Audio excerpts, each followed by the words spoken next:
Hello, guys. Thank you so much for joining this very special episode on the Enneagram and Marriage podcast. We're talking about the hunters, farmers, and teamers, a revolutionary approach to understanding instincts. I'm joined by Jim Zartman, type 8, Joel Hubbard, type 7. You may know them as hosts of the successful Art of Growth podcast, and they have their own Enneagram test for youth, for businesses. They speak all over, and I am so pleased they're speaking right here with us today because their deep dive on instincts, which you know is one of our absolute favorite topics here at Enneagram and Marriage, is so helpful that I was able to use it even in my own relationships upon really reflecting and dissecting the episode. So if you're anything like me, sometimes upon your first hear of a newer concept or a newly fleshed out concept, you're like, okay, that was interesting. Let me listen again so I can apply. That's how I felt as I both read the book, which I'm holding up if you're watching on YouTube, but also just even taking in the information. So I loved getting to really process this again after the interview because I've already made a few more changes, getting me out of my top instincts. And really, also, I'll share at the end today a way that I understand myself a little bit better. And more importantly than understanding just ourselves and our authenticity, which I love, is understanding how we relate to others and get out of our own way when we get stuck. So they're going to help us with that today. I'm so thankful. Happy St. Patrick's Day if you're listening live, 2025, March 17th. Otherwise, just so thankful. Hope you're well. There's been a lot of tragedies in the world and in our country of the US, both. I hope that everyone is okay. My prayers go out to those in the fires, those who are experiencing lots of colds and flus and allergies. And I know one of the Jim was recovering from a cold while we recorded. He did amazing, but others of you have had some very bad weather. And so, again, thoughts go out to everyone, prayers go out to everybody as we still learn together because we are surviving together. We want to thrive together. We can't do it all the time to thrive, but we can come back to it. That's the beautiful resiliency of all of us here together. We're learning. You pressed play for a reason. Let's do this. I'm so grateful you're here. Oh my goodness, that was so helpful. And like I said, I wanted to reflect on something as we come back because I am doing my marriage minute at the end this time, but really I was reflecting on something tough that came up in our families. A lot of you know sometimes I'll have an extended family issue where people pop in, and you know this about Florida, like people just pop in and they're like, here I am on spring break, etc., like at all different crazy times. And I think my self-pres really kicks in here. And the way that Joel and Jim talk about how sometimes our first instinct folds into our second instinct. Yes, that happens to me with my self-present sexual instinct. I'll be like, oh yeah, like I want to just sit and read and learn and like do our own thing. But I want to do that together, right? So those are my first two instincts. And then when these kinds of things happen, I notice that I also want to do the negative of those experiences where I'm like, okay, my self-pres is threatened. I'm going to come at you one to one. This is war. And I'm like, don't do that, Kristen. Don't do that to anyone. Don't do that to Wes. Don't do that to anyone. And I just breathe through it. And I just really appreciated this chance, this opportunity to allow myself some countenance. By the time I actually got to Wes and was just like, I need to hold presence. I need to be thoughtful. I need to be social with all this. I had some ideas rolling around, which they said, hey, just getting the ideas is such a great thing. And then by the time I was even ready to think about speaking them out, my husband had already like, hey, this is what's going on. And it was so gentle and lighthearted and better than anything I could have tried to arrange within my deranged sort of emotions there. And it was just beautiful. So I want to invite you now to think about a situation or time, whether you're in a positive space or a little bit of a tougher spot. What is one way you can use these beautiful tools from this episode? Just think on that. Take a nice deep breath. All of their information is in the show notes for you. And I just hope you have such a great day. I'll talk to you soon. Bye bye. Joel and Jim, I'm so happy to have you on the Enneagram and Marriage podcast. Thank you so much for joining us. Thank you for having us. Absolutely. Oh my gosh, we are all so passionate about today's topic. I know our listeners are geeking out because all the Enneagram info podcasters together. This is great. Tell us how you two met and began your successful pod journey together, and then your types too. Sure. Okay. Jim's handing it over to me. Yeah, go for it. Yeah. Well, prior to this, we were both in ministry, and so that's how I met Jim was in that world. Mhm. And right about that same time, I was kind of burning out myself and had started to look at I was looking reading some mystical works and finding them to speak a bit more to me than sort of mainline, religious content. And and so I started doing a bit more of that deeper inner work. And then I don't know how I ran into it. Maybe it was one of the authors referenced. And I know, so Richard Rohr is a big, like, he's been hugely influential in my life and in his books. And Mhm. so I think that might have been the source for me of discovering the Enneagram. Mhm. And and then the podcast first one, typology or the road back to you as it was called back then. And that one really started to speak to me. And so yeah, I found it to be there was something about it that it felt like it was calling. I think a lot of people say different things about the Enneagram, the way they felt drawn to it or it pulled at them, unlike any other system did. And that's what it felt like to me. And I think at that point, that's when I started taking it seriously. Right around 2017 is really when I had a moment of like, I think I'm made for this, and I don't know what that means. So I just sprung it on my wife in January of 2017, typical seven style, like, hey, I think I'm supposed to get certified in this. What do you think? And she's like, sure. I think you're made for this for sure. And then in the summer, late summer, I went and again, typical seven style. I took everything I could in it was like 4 weeks. I took every single class they offered at the narrative tradition.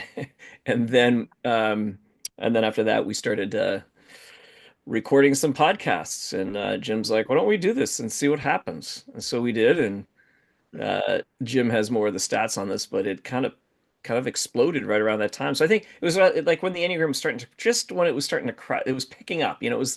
It was unknown for the most part prior to that point, and then all of a sudden it just took off. And so we caught the wave right at the Oh. time where it was, Hmm. so dumb luck, as we say. We're not these brilliant planners or you know. Yeah. It's we wish we could say we came up with this great idea and then we executed on it with this incredible plan, but that's not how it worked. So Well, you're being humble. I know you guys had a lot to do with it too, but I hear you. You're like, also this. yeah. Thank you. Oh my gosh. Okay. And Enneagram 7, it sounds like as well. Yes, for sure. Yeah. Yeah.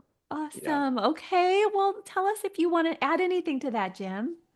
Yeah, sure. So different personality modalities had always been fascinating to me. I'd started reading them when I was a teenager, and I had had a cursory understanding for the Enneagram for a while, and we started getting into it a bit more before Joel did his certification and exploring it more. And I always joke, but it's also honest that I come to these systems often to find out what's wrong with other people because I Yeah. thought I was fine, but I'm just kind of like, well, how can I understand better or lead better or, kind of Yeah. deal with the different personalities that are out there. And this was something that I found really confronted me. And then when I looked back through a lot of the things that had gone wrong in my life, the things where the card had got completely upset, I couldn't help but see my type in those events. And I'm an 8, so there Mm. is a lot of times where it got really confrontational, where my solution was to challenge, to push back, often when it was not necessary. Mm. And so I started to have to kind of unpack my own journey. And as we'll get into as we talk about the instincts in the book, like true to my teamer instinct, that social instinct, Mhm. I, whenever I'm learning anything, I always want it to be a shared experience. Like Mm. I've always said that people learn better in circles than they do in rows. So when we Mm. have a shared learning experience, we can take it so much further. And so when Joel was talking about recording panels, that really spoke to me because we're going, well, we're not here describing the types. We're not here to be the experts. We Yeah. want to invite you in and you speak for yourself Mm. and you represent what these types look like. And so um, when we first started uh, launched the podcast, which was the summer of 2018. Mhm. It just said, let's throw it on the internet. Maybe someone will benefit from it. And then, I think I checked it a week later, something, and like 200 some people had listened to it. But then I checked a week later, it was like 2,000. I checked the next week and it was like over 10,000. And then it started hitting like 10,000 every single week. So we were going, okay, something is going on here. And I was like, Joel, we better set up a website, or, because Yeah. there's nothing. We literally just threw it out into the ether, Yeah. not planning for it to be anything. Yeah. Certainly not expecting it to be what it is now, which is it is our both of our full-time jobs running this company. Um, but it started as like a passion, and a deep belief for me is that it has to happen in you for it to happen through you. Mm. And so I think the first few years were just like letting this sink in us, letting us have the conversations, letting me confront myself, letting me disclose that to my immediate circle, and and do some of those things that an eight has to do, which is engage in that vulnerability that isn't just selective vulnerability, Mhm. so that growth can actually start to happen. And as growth happened in the personal realm, it also started happening in all these other realms. Mm. That's really neat and speaks to your team and social instinct as well that you brought it out. I also love how before we got on and even now you guys both brought up as we are discussing your awesome book, which we're going to be covering today for those of you who are watching on online with YouTube. Hunters, farmers, and teamers harness human instincts to elevate impact. I love it. You guys are really showing us that you have the credibility of doing your inner work first. And we just Mm, sat with that tension a little bit before we got on that any of us doesn't want to produce something unless we really believe it. And right. that is so important to hear from you guys. We're all three aggressive, assertive stance people here. And to know that I think one of the reasons you're successful is because of that integrity and depth. I think that's partly, although you also shared, Joel, the timing was perfect, but also that commitment you have to self improvement, to dig in. And I hear, of course, there is a wrestling to it because we're all going to do that dance all the time and it's going to be tough, but you're doing it. And now your listeners get to benefit. This is beautiful. We get to benefit from the book. Tell us what made you, in addition to the type panels and everything else you've been doing on the show, what made you really look at the instincts and say, this is deeper and we need to really get to this. Yeah. It's always a tough question for me because I don't know how I come to things. Okay. I can, only in reflection I go, oh yeah, we did come to this. Like Yeah. it was just following the scent. Mm. And I think that's something that I value enormously, as a creator is just going where the scent takes you. And doesn't mean it's going to take you anywhere either. Sometimes it's a dead end, Yeah. but other times there's something there. And so the instincts became interesting to us probably right. I don't know what year it was, Jim, but we went to that Michael Naylor That was training. 2020. 2021 was the first season, so it would have been 2019 or I think 2020 when we went to 19. that. You Okay. might be right. It might have been 2019 when we went there. And but I was moved by it. So again, as Jim said, what's done in you then can have some impact through you. And that was a moment for at least me, I'll speak for myself, where I was impacted by recognizing that I had been repressing my dominant instinct, my hunter instinct, Wow. and trying to live out of my secondary one, which is the social instinct. And so the freedom came to me in that moment of I can engage with this a little bit more now and starting to lean more actively into it. So the impact it had on me meant to me that maybe this might have some impact on others as well. But it wasn't until we did the podcast, it's 27 panels, I think we did, which nearly killed us because it was a lot of work to put panels together. I talked to 150 people in setting this up before we actually did this, Mm. and then we had the panel set up, and then It was amazing because they were telling us what the how the instincts functioned in them. And pretty soon it opened up our eyes to recognize there's something here that we never even imagined, which was that we always knew about stacking, but we had no clue that actually the significant difference was your first two and how impactful your top two were. Yeah. And so we would have the same dominant instinct in the same room, Zoom room, and there were two of them that were like, "Oh yeah, me too, yeah, yeah, yeah," and then one that was like, not quite." And then we asked them, "Well, what's your second instinct?" Out of curiosity, again, following the scent. Well, what's your second? And oh, my second's this, and the other two were like, "Oh no, my second's that," and Mm. we found that to start to be consistent, where many were saying that is the distinct difference for them as well, and so that changed the whole language around subtype for us, which was really your first and your second instinct Mm. shape who you are. And even to the degree of now we realize that the second actually is very much like a resource point. And it is where you manifest your dominant instinct. That's the place it shows up. So all of this was what gave us so much interest in the instincts is that it felt infinite in its depth. Mm. Um, and to the degree that now we see it equal to the type. It's not a weak, like, it's not like a wing theory or it is every bit as much as important as knowing your type. Mhm. So yeah, so that's what kind of gave us like, I think we need to spend more time in it, and then doing stuff in corporate too. It's like you can't use the typical psychological language of, self-preservation, social and sexual. That doesn't really work in that space. Mhm. So so Yeah. we realized we had to do something different and use Yeah. different language.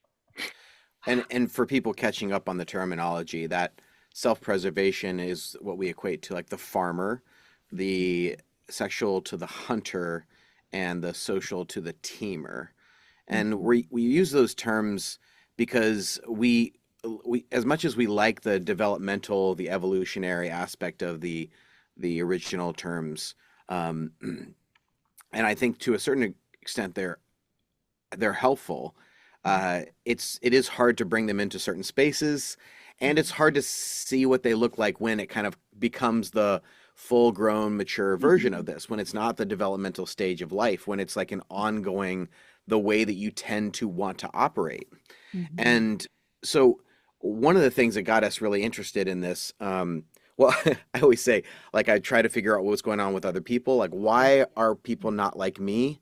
Like, this Yeah. has always been an interesting question. And then as I got into the Enneagram and realized that I was an eight, I'm like, why are these other eights not like me? Yes.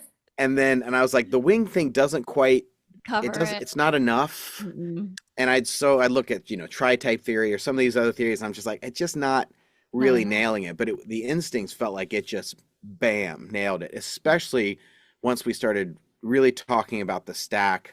mm, I mean, confronted by the blind spot. And so for people who haven't taken the test, one of the things that was a huge data point for us is we did put out an assessment on this. mhm. And it's still called the instincts test, but it's the hunter farmer teamer test that's on our website.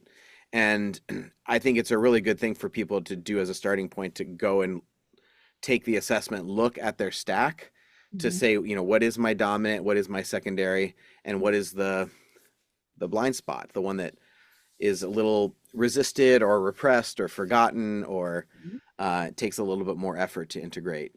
Mm-hmm. Yes, I love that. And I want to ask about that too. Most of our listeners here, although I checked with, I'm sure you did the same Spotify Wrapped, we do have a lot of new listeners. So some of these people are just hearing about instincts, which is so exciting. But Oh, most of cool. our listeners spent an entire year with me 2 or 3 years back, Mm, going through instincts every week because we started to realize the same thing in my sessions with couples, that it mm, was leveraging totally different levels when we yeah. started using the instincts, and that same as you guys discovered, instead of sometimes even type, full sessions around just instinct Oh, and full 100%. treatment plans around just instinct because it's so deep.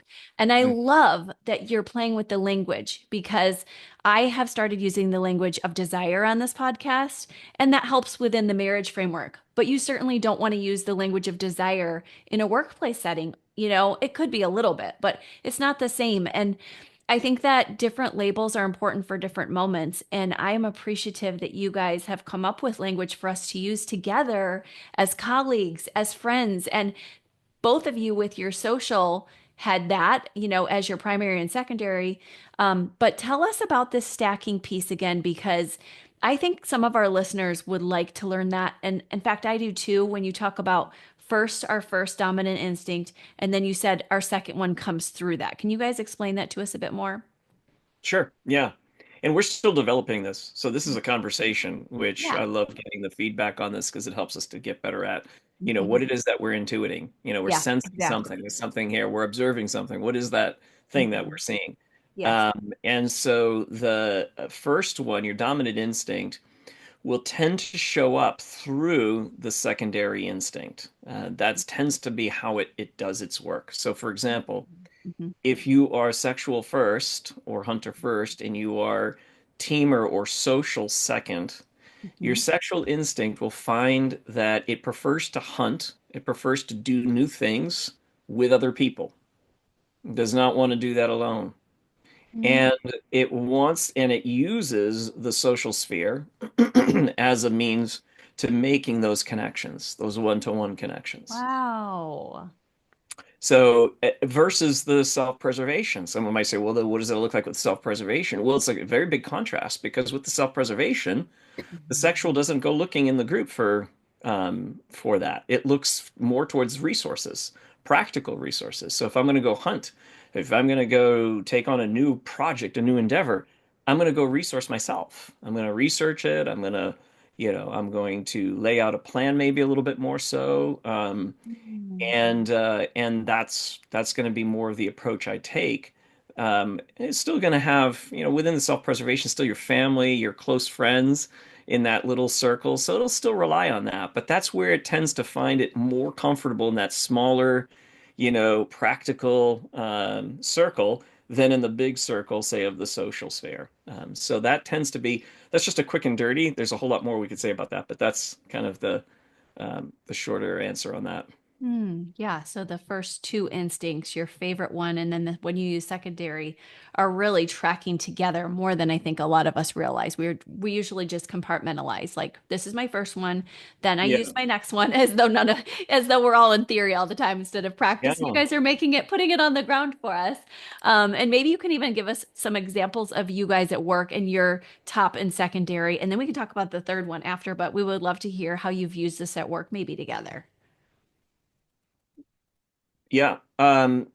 So thinking about us using it personally at work, or are we talking about like when we use it in corporate settings? Either way, well, I meant like you two within your relationship together when you're brainstorming, how you each tend to work. It could even be a family or relationship you think of. Actually, the best analogy would be here's what I do with my wife or something. Because I know you mentioned Joel that Yeah. part. But either way, we would love a fleshed out example if that's okay. Yeah. Yeah. Well, for the so I'm sexual social or hunter teamer. In that stacking, I tend to not find my desire to stay within the local small circle very much. So it's like lots of independence and lots of desire to have other circles that I'm a part of. Not a ton. I'm not nearly like the dominant teamer type who would have many circles. Particularly the more gregarious types, naturally, they will have many circles. Mhm. But that's how it would show up. So, my wife loves her independence and I love mine. And so we're not going to. I've described the social instinct as a sort of outside the bubble kind of people. So you have those who are like inside the circle or inside the bubble, and that's more the Mm. self-preservation instinct. So they're going to tend to spend a lot of time with each other, spend a lot of time. getting to know each other, enjoying sort of rhythms together and routines and traditions and that sort of thing. But when Mhm. you get outside of that, you get to more of the teamer and more of the, hunter teamer kind of pairing. Yeah. The tendency is to be more outside the circle. So that's where Mhm. the variety or the excitement or the new or that's where that exists. And so for Jim and I, we both found that we work very independently, which has surprised some people who have come into our circles and been like, "Hey, let's work on a project together." And Jim and I are very independent, but we also Yeah. value co-creating things together. So it was really Jim's uh, initiation of, "Hey, when we write this book, let's do it together. Let's meet like Ooh. weekly." And I loved it because that structure was very, very helpful for me to get how do I wrangle in this creative energy Mhm. to have it aimed in a direction. Mhm. And so that was a very collaborative experience. And we noticed that when we're doing it together, we tend to have more creativity because of the shared instincts and how they work. I need the others to help me with the hunt, and the teamer needs people in order to also feel like there's something that's more meaningful in the experience of creating is it's done with other people. So Mm. uh, yeah. My gosh, that's Yeah, so because I exciting. mean, a Yeah. huge thing for me as a primarily a teamer instinct is I want to be a part of something bigger than myself. It has more meaning the more collaboration. So the greater the collaboration, the greater the sense of meaning. And I know people are thinking, well, this is an Enneagram and marriage thing, and we wrote a business book, and these, I don't see this as separate I compartments. know. I think I my biggest heart, the biggest desire I have is that people would value themselves, they Mhm. would value others, and relate well. And I think that comes into every single sphere. And this is a bit of that teamer instinct talking. It's like I want Yeah. people to see each other, to value each other, and that Mhm. includes like the most intimate relationships, but also these interdependent relationships, whether we're working or otherwise. And Mhm. that a lot of that does come from the teamer instinct that I think, how do we write this thing right now so that it can communicate to um, a lot of people? And of course, when you're there's a lot of establishment in the Enneagram world that like we use these kinds of terms and we talk about them these kinds of ways and these kinds of settings. And I'm like, but we're going to upset that. Yeah. And are we confusing people or are we adding a layer? And so all of this stuff is always going through my head. Yeah. Um, but the great thing about um, partnership in my mind when it's done well, which I think Joel and I do it really well, Mm. is and we're very aware of our types and everything. Like ego really does get silenced in the process because the goal is the goal. And so a lot of we I think when it came close to putting out the book time, we would message each other like, I think we could cut this whole chapter. Hey, I think we should cut this whole story. I think that I want to cut this whole thing you spent all day writing. And both of us are just like, cool, cut it. Cool, cut it. Like Yeah. there's an ease of just being like we understand that we are going towards a shared goal, Mhm. and when people have that in mind, whether it's in their most intimate relationships, their marriage, their parenting, their work environment, we have a shared goal, then you try to utilize every single thing that comes to the table toward that goal instead of it being any kind of a me versus you, which you obviously you work with a lot of couples and stuff, that one of the main things that goes wrong with a couple is when it becomes me thing versus you versus when instead of us versus this thing solving this thing together. And Yeah. so I don't know if that's kind of a roundabout way of pulling these different ideas together, and which is what I'm trying to do to Yeah. say like, but that's the whole point of it is that it comes back to that like, well, how do we actually value and understand each other and like allow each person to bring the thing that they bring, and that teamer instinct, yes, it's outside of the bubble, but I'm also trying to get lots of bubbles to clump together so that we can all Yeah. share from each Yes. other. I love that. Thank you for just being vulnerable too in your eight, but also clarifying in your eight. And then also Joel in your seven saying the creative ways that we began to think and kind of have to process as we went through to be as practical and real as possible. Both of you shared sometimes you have to put ego aside, our own or the egos of others, to say, if there's something we can bring to the world, that's our unique gift to bring. We're going to try to bring that as respectfully as possible. And we're even learning as we go together.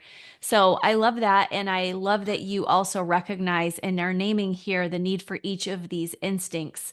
Whatever we're calling them, we need them all very much in our work settings Yeah. and also in our home settings. And so just also likening, yes, wherever you're relating, you guys talk about needing growth and grace. How do you do that? How do you recommend our listeners do that when they're stuck and they're just so stuck in that spot? And it's like, theoretically, I know that I need to be more social or more of a teamer, or I know that the hunt is important, but it's not me. It scares me, or I feel uncomfortable with it. How do you help people to become more expansive as they're trying to? I know you talk about it in the book, and guys, make sure you do grab this book, but we'd love to hear a bit of that here. Yeah. Well, the first thing that comes to mind is if there's people in the self-help world tend to go digging naturally. There's a lot of types that want to go and improve themselves. And it becomes its own problem that they're overdoing it. They're over revving on trying to fix themselves. There's a problem, and I got to fix this problem. And what I encourage people to do is to allow the path, to allow reality to surface what it does, and for you to be aware that something has been surfaced. In other words, if you've had a cyclical pattern, let's say with your spouse, your partner, and it's showing up again, what are you going to do with that problem? For some, it's like that problem is in the way of the direction I'd like to head in. And there's an old saying that says that what's on the path is the path. Mhm. Mhm. And we want to avoid that when in fact that is the very thing, even though it seems like a distraction from what we're trying to accomplish. And so when that surfaces, it undoubtedly will uh, uh, reflect your type, how you respond to this situation, not the situation, but how you respond to it will reflect your type and your instinct and your instinctual stacking. It'll reflect how you want to go about dealing with that problem. Because when we're confronted with a challenge, the survival brain takes over. And Mhm. that survival brain, not the thriving brain, there's a big difference, and Mhm. even in how the instinct shows up. Because the Mhm. instincts, from a really primitive standpoint, it's Mhm. just designed to protect you. That's it. It has no concern for much of anything else other than, protect the Thank self, you. Yes. psychologically, Yeah, physically, whatever. you're right. And so when that happens, when you're confronted with a challenge, your brain's gonna go to survival mode.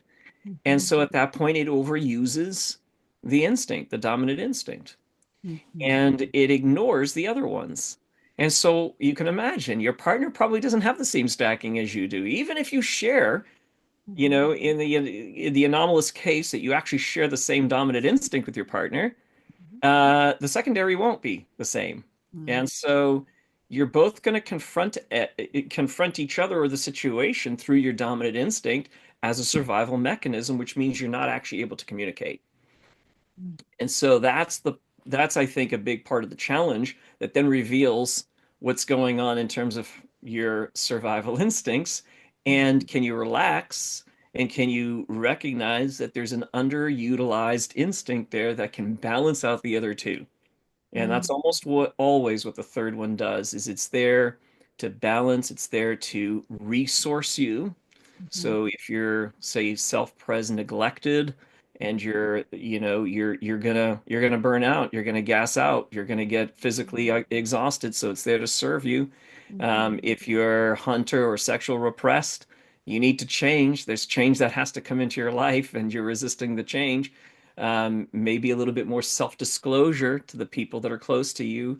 That's tough for those who don't have that, but that starts to become the problem, the presenting problem Mhm. uh, to your life. So, Mhm. so again, full circle back. Look at whatever keeps surfacing in front of you, week in and week out.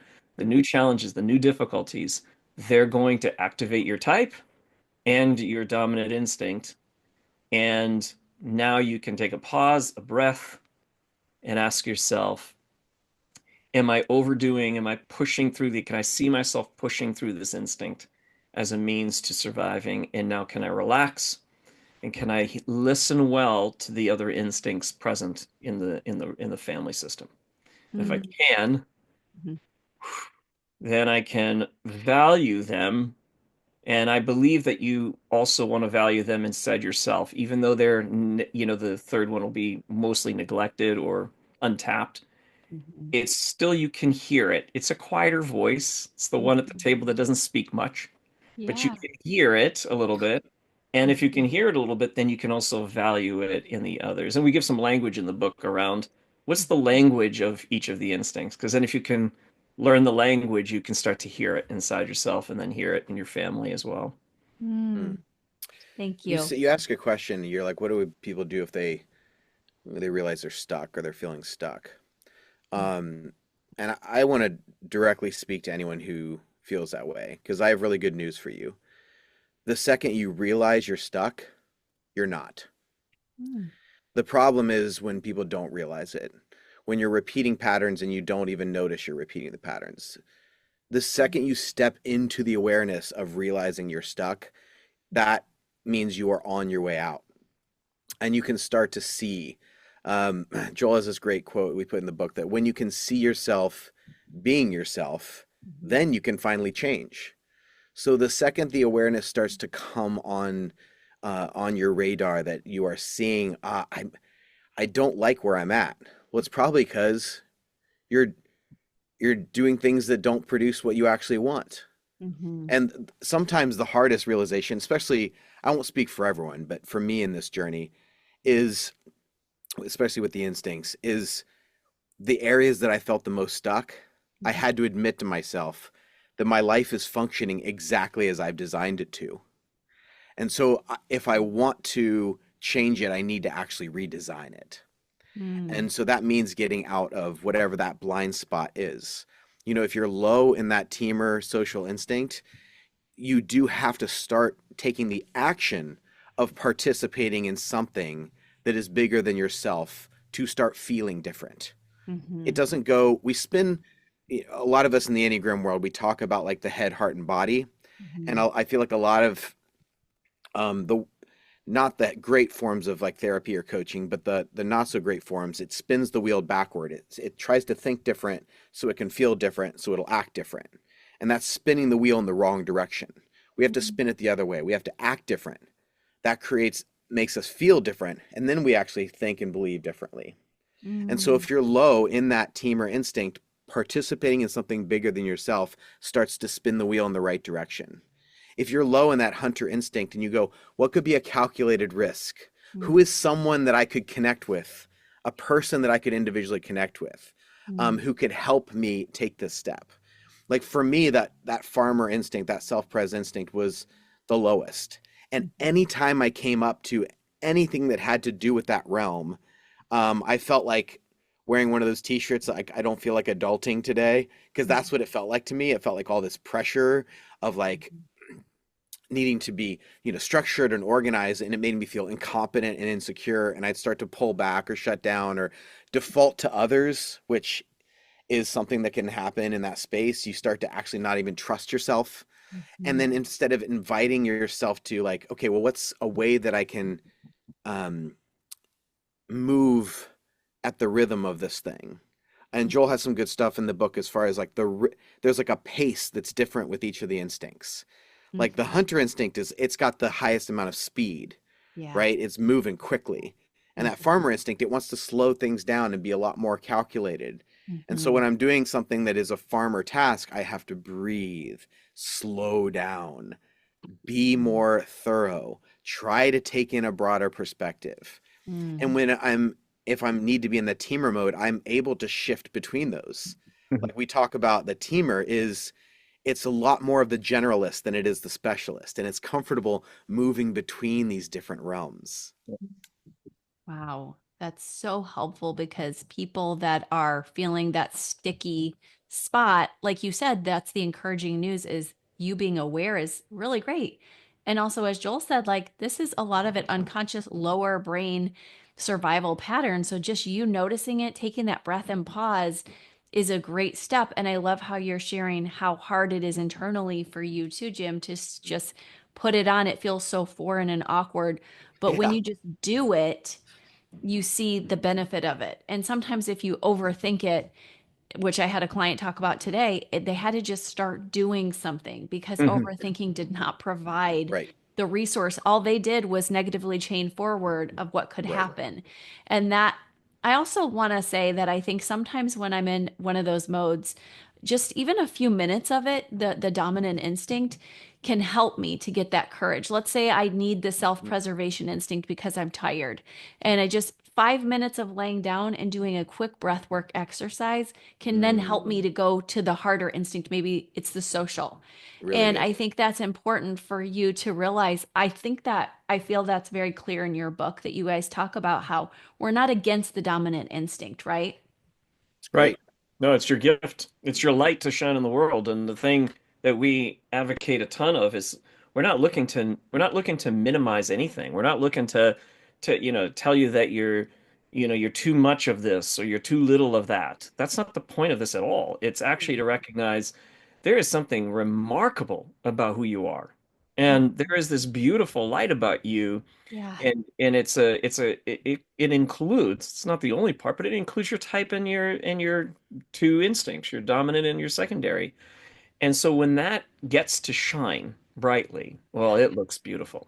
But Mm. it's the thriving part as opposed to the surviving part. And Mm. so that's the reason why we say, look, the third is important in helping you with that.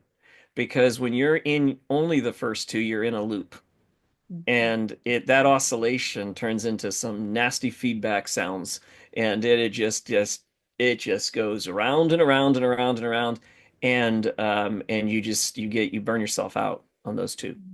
Mm. So yeah, the third one really helps you to relax, to recalibrate, to re-energize. It's a resource point. It's entirely designed to do that, so that your dominant instinct can now move into that thriving, where then it respects. It's this respectful Nate. So I'm kind of anthropomorphizing this, but it's like you've got your three instincts as three different people, and what you're doing is you're harmonizing all three voices. You're listening well, and there's an interaction between them. And you, who stands outside of that, Gurdjieff's fourth way concept with the centers of intelligence, it's also this. You can stand outside of that and decide, okay, what's the better approach here? What's the better thing I can do here? And that puts you more into that thriving brain. So, Thank you guys. Thanks for normalizing it, explaining it so well, and also reminding us that you both said it in different ways that when we're just tracking with that dominant instinct and maybe that secondary one, that we're living out the exact life that we planned. It's just if we want to become expansive and do more, which most of us do who are listening to a podcast, you're listening for The Art of Growth, the name of your podcast, you want that. So if you want that, then this is the way. But thankfully, it's a gentle way at times. And there's a forgiving nature to it as well, because we all know how hard it is, how we bumble through it. And that awkwardness, once you're aware of it, can help you to have more grace for both yourself and any partnerships you're in with work or otherwise. I love that. I've noticed one of the questions I had sent to you guys in the earlier notes I'd sent was about when people are not using their top instincts and how I've seen that happen a lot of times, especially in the earlier part of life. But interestingly, this week I interviewed somebody who is working in a job and she didn't know the language of this or instincts, but she did say, I'm working with my least dominant instinct. And that was such a key for me. And now she specializes in it. Can you speak to Mhm. those people who are feeling like, I found out what my top instinct is and I'm actually working somewhere else? Do you recommend that? Do you feel like it's to each their own? How do you guys feel about areas where we should be working? yeah, well, ideally, you want to work somewhere where you get to use your dominant instinct. And the more that you can, the better that is for you, and it's also better for those around you. Mhm. However, there's some anomalies in this as well. So, for example, if Mhm. you are gifted or talented, you have a natural talent in a particular area, Mm-hmm. it may not match up with your dominant instinct. Mm-hmm. So that has been a surprise for some people. I've met some people who are very good at. There was a gentleman who was a an architect that we had hired, Mm-hmm. and I think his self-preservation was most likely his repressed instinct. But here he is in a field that requires a lot of that kind of way of moving through the world and the attention of that. Mm-hmm. When I talked with him, it was fascinating to discover just how much he loved people and the whole reason why. And I asked him, "Why do you do this? What brings you life?"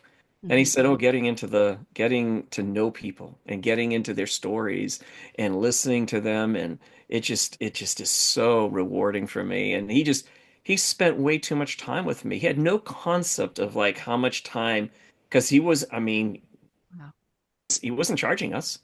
He Yeah. spent 2 or 3 hours, and I saw him interacting with his staff, and he had quite a few staff people there, and he's hanging with them and talking with them and interacting with them, and it's like, wow, this is interesting. Someone who is in that role, and I've met many people like this, but they're gifted at something. He was very good, very gifted at being able to, with numbers and with design and all that.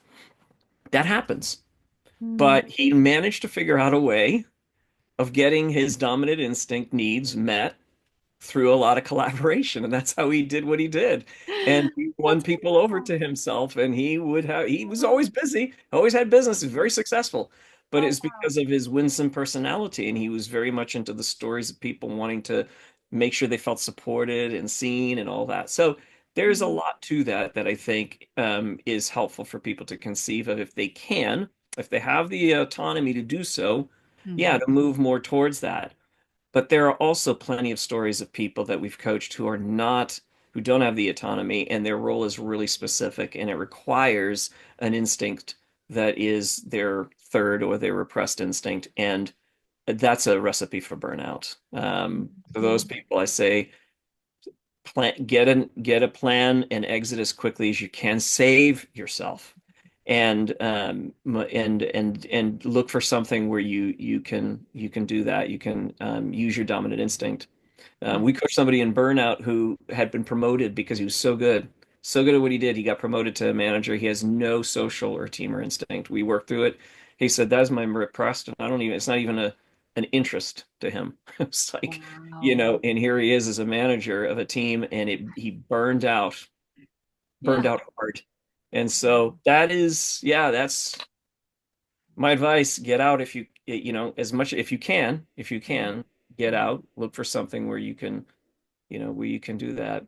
The other thing too is, figure out hobbies. If you've got extra time, you've got the ability to do that, figure out hobbies where you can use your dominant instinct as well. That's beautiful. Sometimes a way to balance out something that may be not as reciprocal. And we describe your dominant instinct has this reciprocal nature to it where you put work out, you put something out, and the energy comes back. So this is very rewarding kind of experience. And so as much as you can, I would say aim your life in that direction. Yes. Oh my gosh, that's such a good piece of advice because I do know there's listeners who are not able to just out and out leave their jobs. Yeah. And yet you're saying make sure then you take part in life-giving hobbies. Yes. This will be everything to sustain you until you can make a plan. And I also love how you guys flipped the script a little and said sometimes you can funnel your top instincts into this other one and you're just Yeah. gifted in it and it works out. So I also hear you saying don't box yourself in. If you are happy in your job and you're hearing this, you don't have to run and change. Right. But thank you for just bringing clarity on that. Now, tell us what everybody can find in your book. We'll do a fun lightning round, but just because I think people are starting to get a sense, but we'd love for you guys to explain why this is a helpful resource for them and their families or their jobs, because it really has been for Yeah. me. So there's a couple things I'd say to that. One is, as far as in their jobs and the teams, if Mhm. you're someone who's responsible for structuring them, you're trying to figure out how people work. This has been a game changer for some. And for example, there was a team leader. I was coaching with a Fortune 100 company, and everything had just gone through a reorg, and so a bunch of new people were in. He was trying to figure out where people should go and who should be doing what. And there were projects that were like drawing on and on and on. And when I gave him the structure within 5 minutes, he said, I put that person over the wrong project. I gave that to this kind of person. I should have given it to this person. And he made that change that day. He goes, I lost 4 months of productivity that way. And so sometimes there's like, oh, actually, and nobody was happy. I think that's a huge component too. So it's like you get some of these things structurally right, and people are actually enjoy, because I think one of the biggest things is like someone loves doing the thing that stresses you out. Mm-hmm. And you might love doing the thing that stresses someone else out. So why spend so much of your time and energy doing things that stress you out? Like that's a huge part of this. I had an amazing epiphany working with the corporate certification students. So these are our students who have been through Enneagram certification, and they are wanting to learn our program that we take into corporations. And when we were having this discussion about the instincts, they had seen their stack in a certain way. But when we really switched it to like what really makes you feel like you're at your best and you're thriving, several of them changed the way their stacks are actually wired, because they saw it, instead of seeing it just through that survival lens, they were seeing it through that thriving lens. And one thing we've explained is that for a lot of people, when they're under stress and they're living in a stress state, they actually tend to live more out of that secondary instinct. Interesting. Because it's like it's not quite as close to the heart, quite as close to who you are. And so they can really overly identify with their secondary instinct, and it's not actually where they feel at their best. And the goal is that we're at our best, and we're allowing other people to be at their best. Because like I said, there's so many times where I've taken things on, or I've been insecure and I felt like I had to do certain things that someone else would have loved if I would have turned it over to them. But I was like, well, I don't want, this is a really burdensome task, so I don't want to put this on someone else. And then someone else is like, that's not burdensome at all. That's easy. It's kind of Yeah. fun. I'm like, Yeah. wait, what? Because if I didn't understand the instincts, I wouldn't understand that people are actually wired that way. Because Yeah. we interpret things through our own lens. So I saw a task as being horrible. So I didn't want to put, Yeah. give it to someone else to make them do this horrible task. And they're like, Right. actually, there's I no love problem it. doing that task at all. So like Yeah. actually respecting the gifts of others. Yes. Yeah. Oh, I love that. It's courage, but once you step into it, it's such a gift to you both, because the Yeah. other people get to do that beautiful thing they were made to do. And that's what your book is helping people do, is step into your best spots. Here's some ways to not miss your better, bigger things you want for your life, but also to let other people take over large portions of those things, so that you're not just demanding you be perfect in every center, 33.333 in each one. No. I love Right. it, you guys. This is great. I love how you brought yourselves together to reduce the errors of the fundamental attribution errors of thinking we're right, everyone else is wrong. You guys Yeah. have put so much beauty and boldness into this, and I appreciate that. We need fresh language for understanding. We're going to always be evolving. Yeah. Um, Tell us a little bit more, just for fun, if you have a couple more minutes. Do you guys have a Yeah. moment? No rush. Okay, cool. So we'll do a quick lightning round and then find out where everyone can find your book. But just to humanize a bit, in each of your self-pres instincts, what's your go-to stress relief activity? In self-pres stuff, Mhm. farmer instinct. Farmer. Oh, I get a bunch. yeah. I mean, my favorite is long bike rides. There's something about the clarity of that space, or surfing, but it's just like kind of being out, being by myself, being having, no stimulation other than nature and environment, and just moving my body. That is the pinnacle of like refreshment in my book. And it works for you, Wonderful. so to serve your dominant instinct, which is what you've noticed, because you've said, "Oh my gosh, you get these ideas that hit you when you're on a long bike ride." Yep. and you've Wow. got, oh, I know what we can do now for the greater, greater good of the whole. And Yeah. so yeah, it's pretty awesome. Beautiful. Yeah, mine was man, I've got a few that are not refreshing because they just they activate more of the sexual and hunter instinct, the Yeah. overstimulation. So I'll leave those out. The ones that are the most, a lot of it is even how I engage it. Been a learning lesson for me. It's like I can Yeah. ruin any good thing Yeah. with overdoing it with the instinct. Yeah. So it's like, okay, what can I do that is more, I breathe, I'm engaging in it in a more participatory way.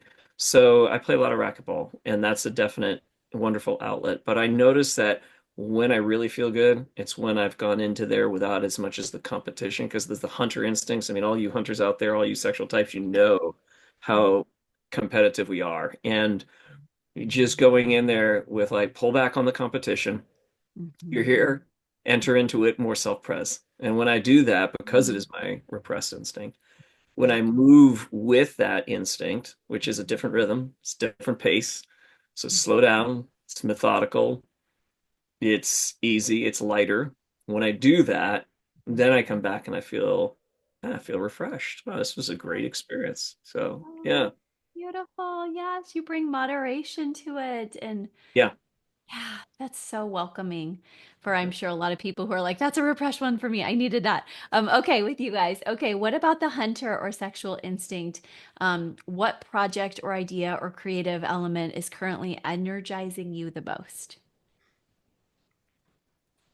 Jeez, That's so tough. many things. Yes, maybe just one of them versus this hierarchy This is pressure. all you, man. I'll just let you do that one.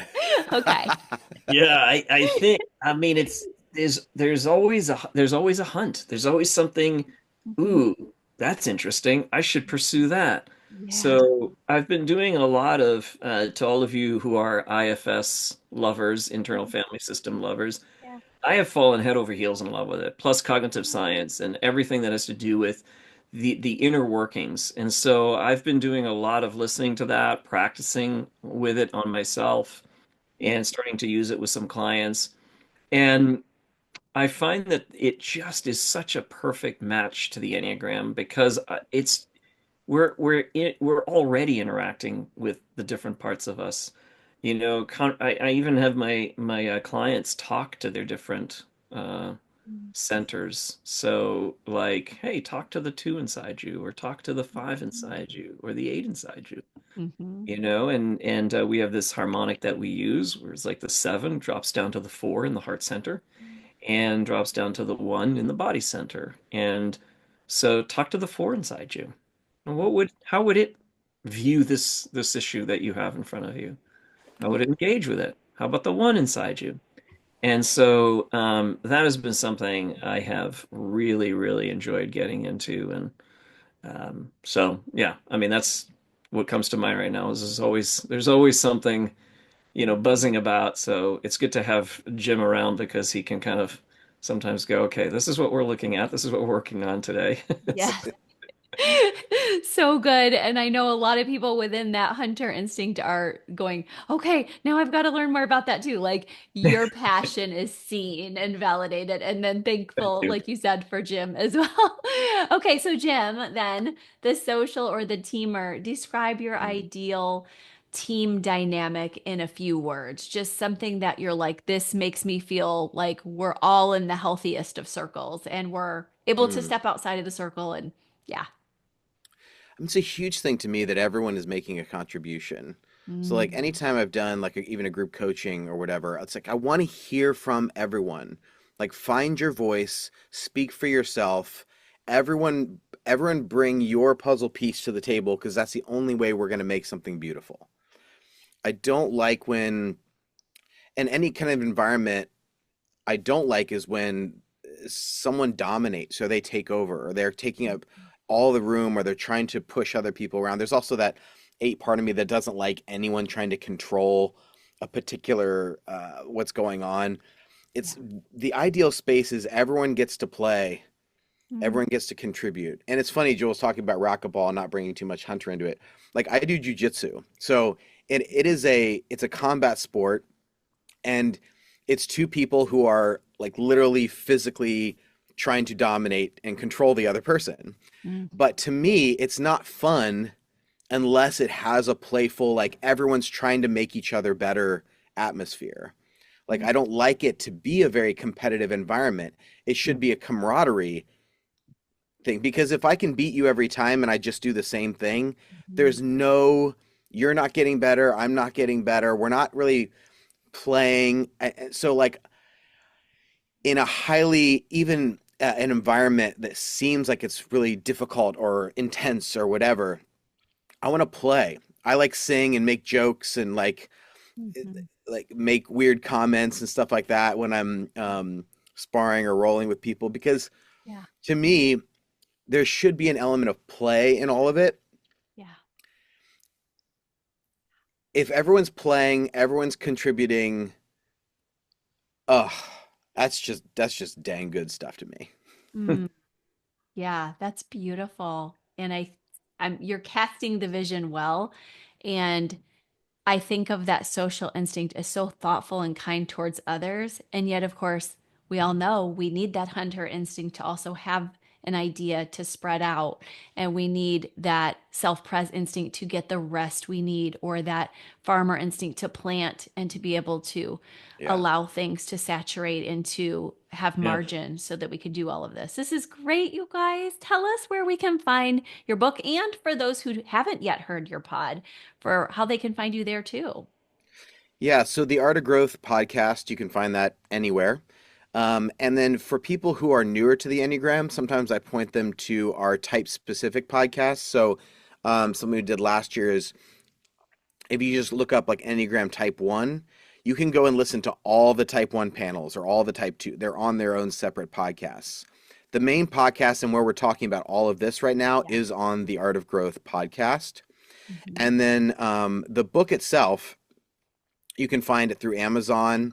The Audible version should be out within the next week or so. That's already finished. And so we have it in hardback and we got it in paperback. We have it on Kindle, and the audiobook will be out soon. So whatever format you like to enjoy, you can get to that. And then our Instagram is just Art of Growth. So there's a bunch of extra videos and stuff that we've been talking about, even through some of the conversations we've had since the book came out, ideas that we've expanded on. Mhm. So and then done videos on, or done some slides on or whatever. So yeah, we're easy to find, but I would really recommend, as a first step, is for people to go take the assessment at theartofgrowth.org and Mhm. take the hunter farmer teamer or the instinct assessment. So it's under a part called Discover Your Type. So how a lot of people initially found us was through our Enneagram test. But the instincts test is right there as well, and even a youth Enneagram test for people who are younger. So Oh my all of God. that is in process. Fantastic, guys.